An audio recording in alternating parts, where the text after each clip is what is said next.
C'est vrai que la procédure des dations, elle a la caractéristique de faire se côtoyer plusieurs univers, celui des finances, celui de la culture et finalement plusieurs communautés professionnelles. Alors comme le disait le président Laurent Lebon qui nous accueille aujourd'hui, c'est une procédure qui est dialectique. Elle fait entrer en jeu des intérêts, des concepts, des approches très différentes.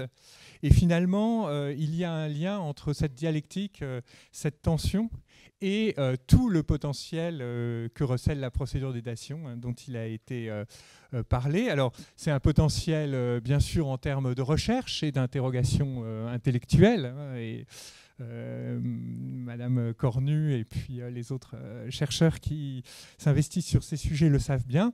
Et puis aussi en termes opérationnels, très concrets, et finalement de bénéfices pour la politique culturelle.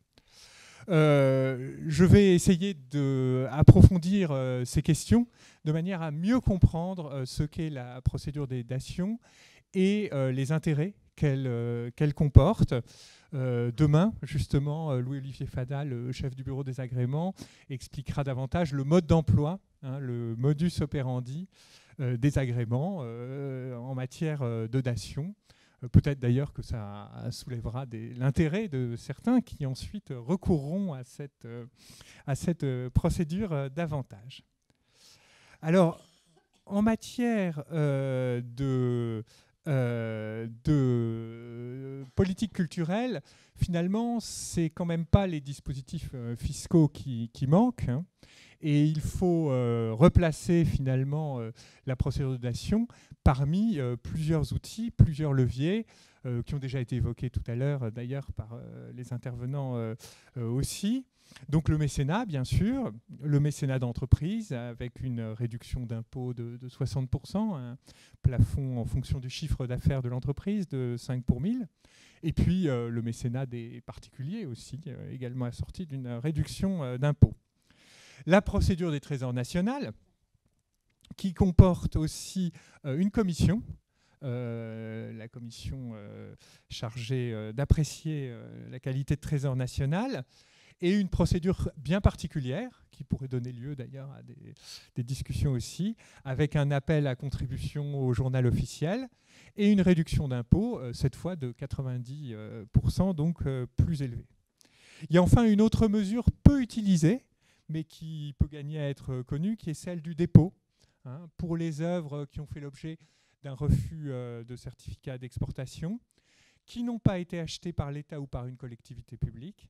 Et dans ce cas-là, l'entreprise qui en fait l'acquisition en reste propriétaire, mais elle doit le déposer dans un musée, et il y a une réduction d'impôt qui est également prévue. Alors, évidemment, par rapport à tout ça, il faut avoir conscience que la dation, c'est un moyen extraordinaire. Et je crois que Madame la Présidente, vous avez employé à juste titre ce terme, à la fois d'acquitter ses impôts et d'alimenter les collections nationales.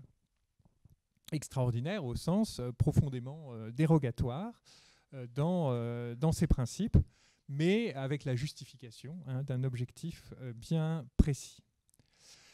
Alors d'abord, la première chose qui frappe, c'est la manière d'acquitter l'impôt. Hein, comme vous l'avez dit, comme l'a dit le professeur Pellas, l'impôt moderne, selon l'expression de Gaston Gèze, c'est une prestation pécuniaire.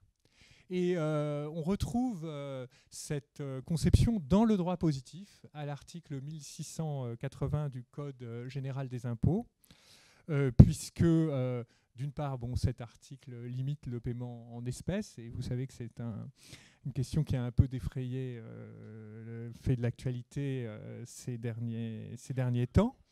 Et d'autre part, il prévoit les modalités de paiement de l'impôt dans un esprit d'acquittement en numéraire. Et comme cela a été dit, finalement, les ressources de l'État, elles sont fongibles d'une certaine manière, c'est-à-dire qu'elles viennent dans le grand ensemble très large du budget général par principe, avec quelques exceptions bien délimitées prévues par la loi organique sur les lois de finances, des budgets annexes, des comptes d'affectation spéciale. Mais hors ces exceptions, finalement, les ressources arrivent dans un ensemble homogène et fongible. Or, la datation en paiement, bien sûr, rompt avec cette logique. Donc, l'article 1716 bis du Code général des impôts, hein, qui la prévoit, de ce point de vue-là, est bien différent. Alors, finalement, il y a un double avantage dans cette logique de la datation en paiement de l'impôt. D'une part, le contribuable, qui peut affecter un bien au paiement de l'impôt, et un bien pour sa valeur totale. C'est-à-dire qu'on n'est plus dans les 40% du dépôt, pas plus que dans les 60% du mécénat ou les 90% du Trésor national. Ce n'est pas un avantage fiscal au sens habituel du terme, c'est-à-dire une manière de réduire sa cotisation d'impôt en numéraire. C'est vraiment l'affectation d'un bien pour la totalité de sa valeur au paiement de l'impôt. Et donc, on conçoit tout de suite que le bien revêt une valeur essentielle. Pourquoi, finalement, un bien pourrait être échangé contre le paiement de l'impôt. Et c'est là où on voit l'objectif de la datation en paiement, au moins des objets d'art et de collection. C'est le fait d'obtenir que cette œuvre rejoigne le patrimoine public, avec une finalité patrimoniale bien particulière. C'est pour ça que dans la procédure, l'intervention de l'administration des musées est vraiment essentielle, et la coopération avec les collègues de cette direction est vraiment fondamentale, parce que c'est là qu'est la cible, l'objectif ultime du dispositif. D'ailleurs, ce sont des biens qui n'ont pas vocation à être rendus fongibles, à être réalisés par l'État. Au contraire, ils sont inaliénables une fois rentrés dans le patrimoine public. Donc, il faut vraiment voir que tout le dispositif se comprend à partir de là. Alors, Madame la Présidente, vous avez posé une question redoutable. Est-ce que le but, c'est de rejoindre le patrimoine national ou bien le patrimoine universel ? Et finalement, c'est une question qui est liée à celle des restitutions. Donc la nature finalement culturelle, mais qui dépasse de loin ma condition de fiscaliste, peut quand même interroger à partir de là. Alors, d'un autre côté, au-delà de ces principes, évidemment, il y a une volonté que le dispositif fonctionne. Parfois, quand on parle d'agrément ou de dispositifs tels que celui-ci, les gens peuvent avoir l'impression qu'il y a une régulation budgétaire, qu'il y a un objectif de gestion des finances publiques qui conduit à accorder, refuser. En réalité, ça ne fonctionne pas comme ça. On reparlera de la nature de l'agrément. Dès lors que les conditions sont remplies, et notamment la haute valeur historique, artistique ou culturelle, qui est vraiment la raison d'être du dispositif, dès lors que ces conditions sont remplies et que la procédure est suivie, évidemment, les agréments sont accordés et la procédure de datation est mise en jeu. Donc le but est vraiment de traduire dans la pratique, dans la réalité, la volonté du législateur et finalement la volonté des créateurs de ce dispositif au fil des décennies. Alors comme ça a été dit par nos collègues du ministère de la Culture tout à l'heure, il y a d'ailleurs un vrai fonctionnement du dispositif. Nous, on a regardé sur les 40 dernières années pour l'ensemble des dations en paiement. Et il y a eu 470 agréments quand même, donc c'est un nombre considérable. Et les valeurs libératoires sont de l'ordre de 680 millions d'euros. Alors ça concerne, il faut dire ces chiffres, certes la dation des œuvres d'art, mais aussi par exemple les biens qui sont remis au Conservatoire du Littoral, hein, qui obéissent un peu à la même logique.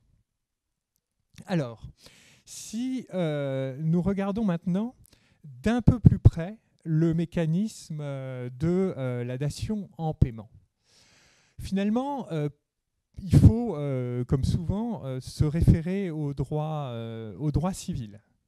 Et je citais le doyen Carbonnier, bien sûr, qui définit la dation comme la combinaison par laquelle une chose différente de celle qui faisait l'objet de l'obligation est employée à satisfaire le créancier. Donc finalement, en l'espèce, il y avait une obligation de paiement d'impôt en argent.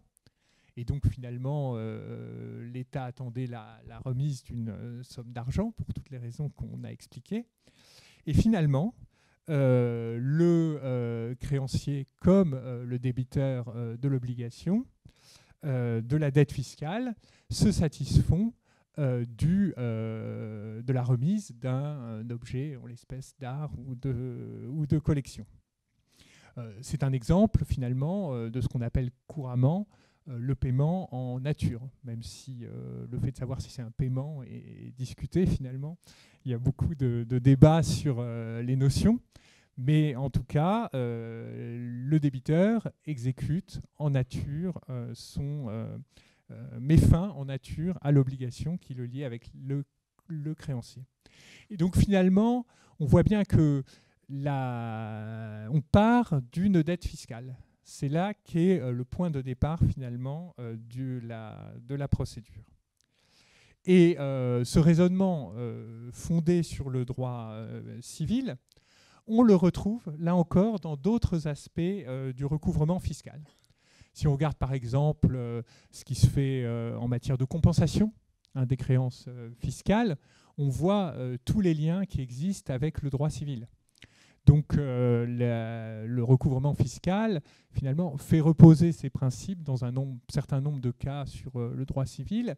Il n'est donc pas totalement étonnant qu'on y retrouve dans certains cas une notion comme la notion civile de la dation.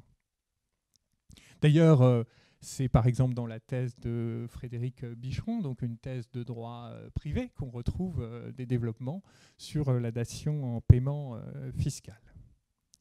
Alors d'un autre côté, évidemment, le mécanisme de la dation doit prendre en compte les éléments de la spécificité des personnes publiques.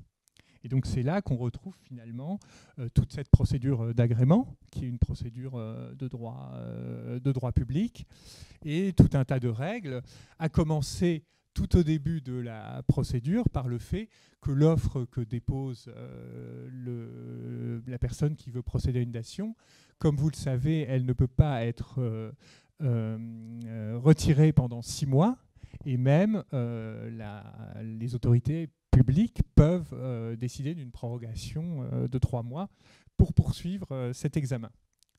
Donc on n'est pas dans un système purement consensuel, mais dans un système qui est organisé par le législateur. Donc quand on part de la dette fiscale au départ, cette dette fiscale, elle peut porter sur plusieurs impôts. Au départ, c'était les successions parce que c'était le moment de la dispersion des patrimoines, hein, comme ça a été dit. Ça a été étendu d'abord par la doctrine, puis par les textes aux donations partage. On voit bien pourquoi, hein, puisque c'est des éléments finalement de la démarche patrimoniale de succession. Quand l'impôt, le droit de partage aussi également, qui est un droit d'enregistrement dû en cas de partage d'une indivision, est concerné. Et puis l'impôt de solidarité sur la fortune, qui, comme vous le savez, est remplacé depuis cette année par l'IFI tout nouveau, l'impôt sur la fortune immobilière. Pourquoi est-ce que, on n'étend pas à d'autres impôts? En réalité, la dation est également liée à la détention d'un bien. Le but, c'est le transfert du bien. Et finalement, plutôt que pour assurer ou financer la détention des biens, le contribuable soit conduit à le vendre ou à le disperser, l'idée, c'est de lui permettre d'en faire bénéficier les collections publiques. C'est assez différent d'un impôt sur le revenu, où finalement l'assiette va être le revenu, et dans notre système juridique, par définition, le contribuable va disposer de ce revenu pour payer son impôt. Quand vous avez un impôt, pour expliquer les choses de manière très simple et directe, quand vous avez un impôt sur un revenu, il est logique d'en affecter une partie de ce revenu au paiement de l'impôt. Quand vous avez un patrimoine, parfois, et notamment dans le cas des successions, le contribuable peut être confronté à des questions beaucoup plus difficiles de se dessaisir en fait d'une partie de son patrimoine pour acquitter les droits. Donc le but est quand même à ce niveau-là de résoudre un problème potentiel du contribuable. Alors également, dans le cadre de la procédure d'examen, on voit bien que tout commence par la dette fiscale parce que c'est celle-là qui est examinée d'abord. C'est-à-dire qu'un dossier de dation qui va être déposé va être examiné en premier lieu par le bureau des agréments et rescrits sous l'angle de la situation fiscale, de la consistance de la dette fiscale et de la régularité finalement de cette premier volet de l'approche. Et puis, c'est seulement ensuite, finalement, qu'on va basculer du côté de la culture. Et donc, du côté de la culture, intervient la commission interministérielle des dations, qui est un endroit tout à fait particulier, puisque c'est là, finalement, que se retrouve la prise en compte des différentes problématiques. La problématique fiscale et la problématique culturelle. Et finalement, ce n'est pas tellement un endroit où chacun va défendre des intérêts, mais où chacun va chercher à faire fonctionner ce dispositif de la meilleure manière possible dans le but de politique publique qui lui est affecté.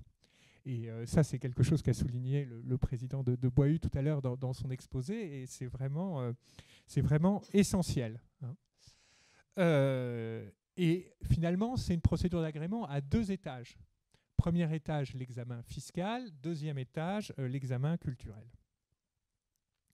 L'examen culturel se produit à 2 niveaux. Il y a d'une part la volonté de se limiter à des objets de haute valeur. Et ça, évidemment, c'est encore une fois un élément décisif. C'est sans doute le verrou de la procédure d'agrément, parce que c'est le sens initial de la procédure. C'est-à-dire de créer une sorte de musée, finalement, d'objets patrimoniaux de haute valeur, avec toutes les implications que ça comporte.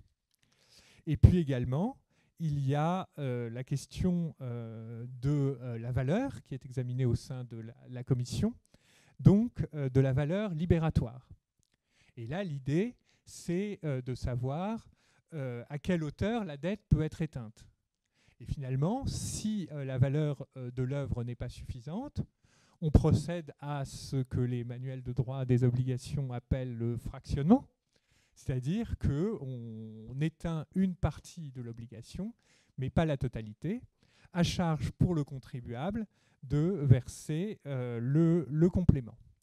Donc cet examen de la valeur, il repose bien évidemment sur la valeur vénale, puisque tant pour le contribuable lui-même qu'ensuite pour les comptes de l'État, et la valorisation au patrimoine des musées, c'est cette valeur vénale, cette valeur de marché un peu qui compte. À ce point-là, c'est important de voir qu'on n'a pas affaire à un paiement en réalité au sens strict du terme, c'est-à-dire que, pour dire les choses de manière un peu triviale, au regard de ce que disait le professeur Pellas tout à l'heure, il n'y a pas lieu de rendre la monnaie. Hein. L'accord porte sur l'idée que la remise de l'objet va éteindre la dette. Donc il n'y a pas lieu d'un paiement en retour de l'État ou d'une nouvelle obligation réciproque qui puisse exister au niveau de l'État. Alors comment se dénoue la procédure ? D'une part, à l'issue de cette procédure d'agrément, on peut dire qu'elle fonctionne comme un acte administratif unilatéral. D'ailleurs, c'est le sens de la jurisprudence du Conseil d'État telle que commentée dans les grands arrêts. Hein. Les procédures d'agrément sont des procédures de décision unilatérale et tout leur régime est compris comme ceci. D'un autre côté, c'est aussi un acte condition, un agrément. C'est-à-dire que cela offre la possibilité aux contribuables de recourir à telle ou telle possibilité fiscale, mais il lui revient ensuite de le concrétiser et finalement, en l'espèce, d'y donner son accord. Donc, comme le prévoit la loi, la datation finalement n'est parfaite qu'après apposition de la signature du contribuable et évidemment remise de la chose qui en réalité est déjà, dès le début de la procédure, en général, dans la détention de la puissance de l'autorité publique, de l'État. Alors on pourrait se demander pourquoi est-ce que finalement l'État souhaite avoir la chose dans sa détention. Est-ce qu'on ne pourrait pas imaginer des systèmes de réserve, d'usufruit, hein, on en a parlé tout à l'heure. Je crois d'abord que le premier obstacle, c'est la finalité du dispositif. Le but, c'est d'exposer dans ce patrimoine public, les biens en question. Et donc, évidemment, de ce point de vue-là, il importe d'en disposer le plus vite possible. C'est dans l'intérêt, d'ailleurs, des musées et de toutes les institutions culturelles qui bénéficient du dispositif. Et puis, par ailleurs, c'est aussi dans la nature de la dation. C'est-à-dire que l'extinction résulte de la remise d'une chose, hein, qui n'est pas une somme d'argent, mais il y a une symétrie, c'est un bien qui est remis. Donc l'obligation fiscale, elle est immédiate en réalité. Hein. Et puis également, derrière, on envisage tout un tas de problèmes pratiques de responsabilité. Alors je ne reviens pas sur des accidents qui ont eu lieu par le passé, mais il est clair que le transfert du bien conduit également au transfert de sa responsabilité. Donc voilà, il y a un avant et un après, et les choses sont très claires. Donc on arrive à ce moment. Il faut également, alors quelque chose qui est peu connu, c'est comment est-ce que l'opération se dénoue également dans la comptabilité de l'État. Et là, c'est un point qui, vous allez le voir, nous donne aussi une indication assez intéressante sur la nature de la donation. Puisqu'en réalité, la dation va se traduire par un remboursement, une dépense sur le programme remboursement et dégrèvement fiscal.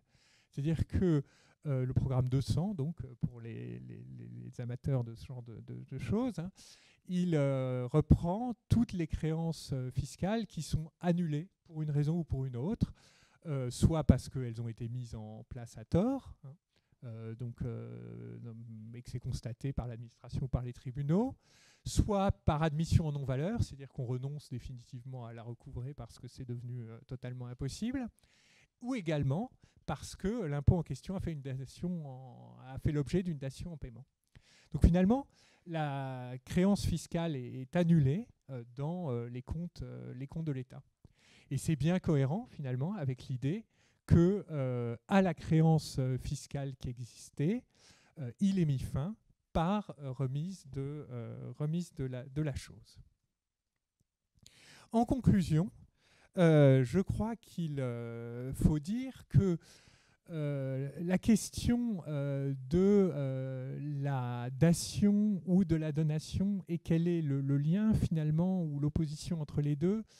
Là encore, on arrive sur un concept où les choses sont finalement moins claires et tranchées qu'on peut le penser au départ.